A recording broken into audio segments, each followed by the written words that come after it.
ಮತ್ತೆ ಸುವರ್ಣ ನ್ಯೂಸ್ಗೆ ಸ್ವಾಗತ. ಪರೀಕ್ಷಾ ಸಮಯ ಹತ್ತಿರ ಬರ್ತಿದ್ದಂತೆ ಪ್ರಧಾನಿ ನರೇಂದ್ರ ಮೋದಿ ವಿದ್ಯಾರ್ಥಿಗಳಿಗೆ ಆತ್ಮವಿಶ್ವಾಸದಿಂದ ಪರೀಕ್ಷೆ ಎದುರಿಸುವಂತೆ ಮನ್ ಕಿ ಬಾತ್ನಲ್ಲಿ ಕರೆ ನೀಡಿದ್ದಾರೆ. ವಿದ್ಯಾರ್ಥಿಗಳಿಗೆ ಪರೀಕ್ಷೆಯನ್ನ ಹೇಗೆ ಎದುರಿಸಬೇಕು ಹಾಗೂ ಜಾಸ್ತಿ ಅಂಕ ಪಡೆಯಲೇಬೇಕು ಅನ್ನೋ ಒತ್ತಡ ಹೇರುವ ಪೋಷಕರಿಗೆ ಮೋದಿ ಹೇಳಿದ್ದೇನು ಇಲ್ಲಿದೆ ನೋಡಿ. ಪರೀಕ್ಷೆ ವಿದ್ಯಾರ್ಥಿ ಜೀವನದ ಮಹತ್ವದ ಘಟ್ಟವಾಗಿದ್ದು, ನಾನು ವಿದ್ಯಾರ್ಥಿಗಳೊಂದಿಗೆ ಇದ್ದೇನೆ.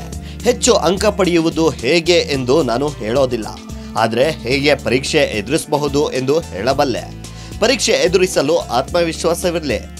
ಈ ಬಗ್ಗೆ ತಳಮಳಗೊಳ್ಳದೆ ಬದುಕನ್ನ ಕೊನೆಗಣಿಸುವ ಆತ್ಮಹತ್ಯೆ ಯತ್ನಕ್ಕೆ ಮುಂದಾಗಬಾರ್ದು.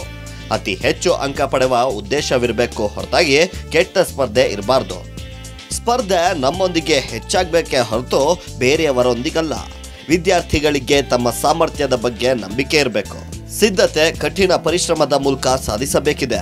ನಾನು ಕೂಡ ಒಬ್ಬ ಸಾಮಾನ್ಯ ವಿದ್ಯಾರ್ಥಿಯಾಗಿದ್ದೆ. ನನ್ನ ಬರವಣಿಗೆ ಕೂಡ ಕೆಟ್ಟದಾಗಿತ್ತು. ಮಕ್ಕಳು ಅತಿ ಹೆಚ್ಚು ಅಂಕ ಗಳಿಸಲೇಬೇಕೆಂದು ಪೋಷಕರು ಒತ್ತಡ ಹೇರಬಾರ್ದು.